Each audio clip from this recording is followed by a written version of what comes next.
आज हम लोग परमेश्वर के चौथी वाचा को देखने जा रहे हैं। बाइबल का परमेश्वर जीवित है। बाइबल का परमेश्वर कार्यकारी। बाइबल का परमेश्वर सच्चा है। बाइबल का परमेश्वर प्रेमी, दयालु और कृपालु है। इसका एक सबूत है, परमेश्वर मानव के साथ वाचा बांधता है। मतलब வேதம் சொல்லுகிறது, வேதத்தின் தேவன் அன்புள்ளவர், ஜீவனுள்ளவர், செயல்படுகிறவர், கிருபையுள்ளவர், இரக்கமுள்ளவர், தயவுள்ளவர் என்று. இதற்கு ஆதாரமாக வேதம் சொல்லுகிறது, தேவன் மனிதனோடு கூட उड़नपड़िकी பண்ணினார்। परमेश्वर मनुष्य के साथ समय समय पे अग्रीमेंट बनाता है। जैसा मनुष्य एक दूसरे के साथ अग्रीमेंट बनाता है, जैसा घर का लीज, दुकान का लीज, एक देश दूसरे देश के साथ संधि बनाते हैं, इसी प्रकार परमेश्वर भी मनुष्य के साथ संधि बनाता है, जिसको वाचा बोलते हैं। अंग्रेजी में कवनेंट।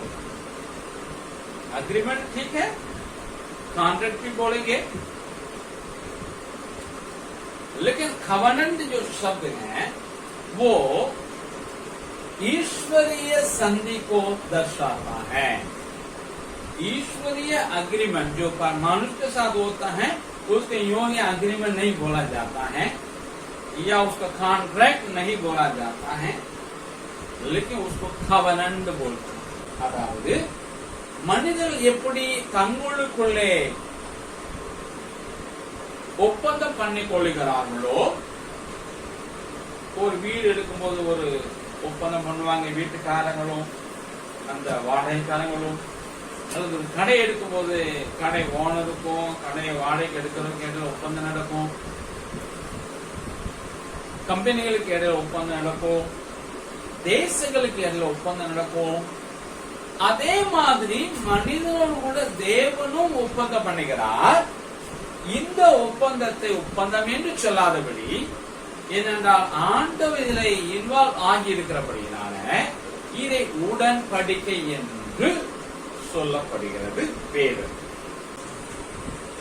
ऐसा परमेश्वर बाइबल में 8 बार मनुष्य के साथ विभिन्न समयों में विभिन्न लोगों के साथ विभिन्न संदर्भों में बनाया है।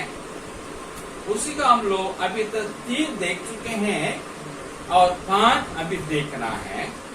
आज हम लोग चौथा को देखने जा रहे हैं। पहली वाचा का नाम अदनी वाचा, मतलब अदन की वाचा में बांधा गया परमेश्वर की वाचा है। दूसरी वाचा है आदमी वाचा, मतलब परमेश्वर आदम के साथ बांधा हुआ दूसरी वाचा है।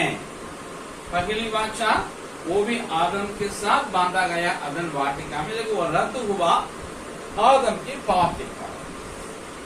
तब परमेश्वर ने दूसरी वाचा आदम के साथ किया, उसको आदमी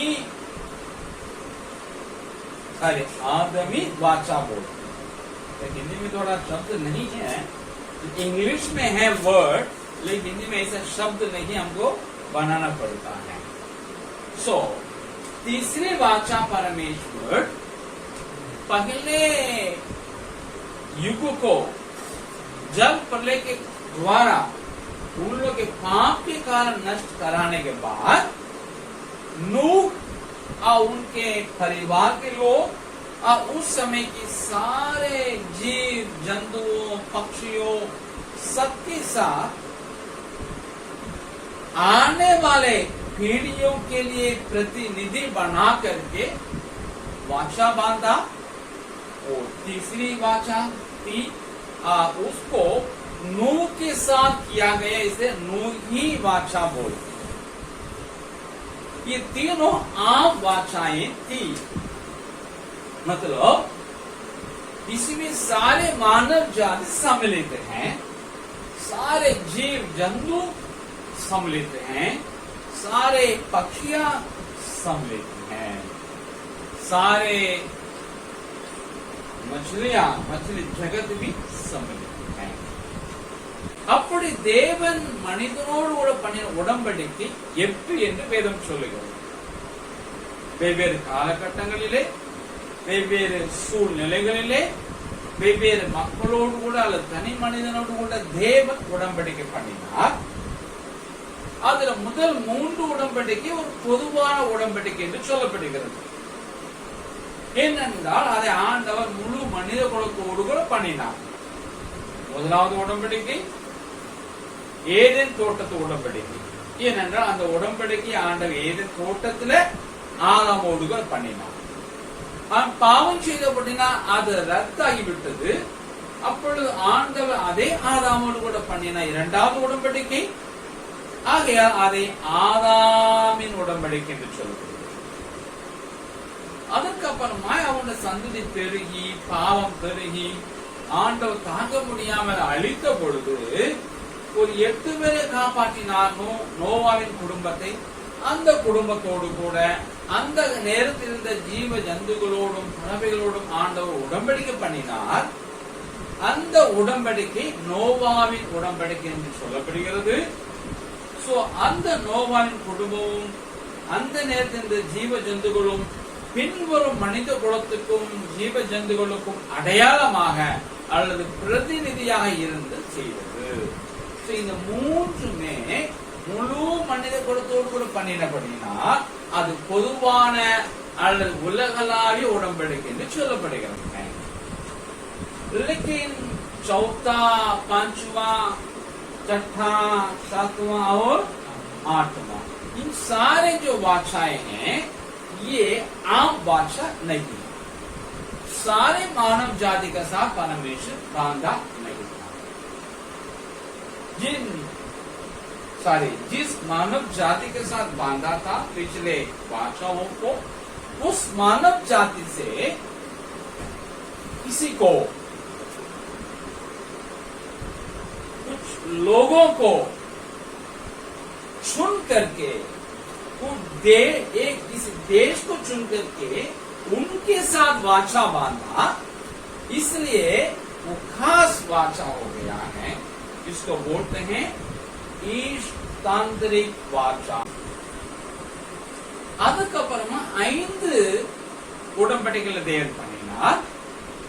அவை எல்லாமே இறை ஆளுகை உடன்படிக்கை என்று சொல்லப்படுகிறது.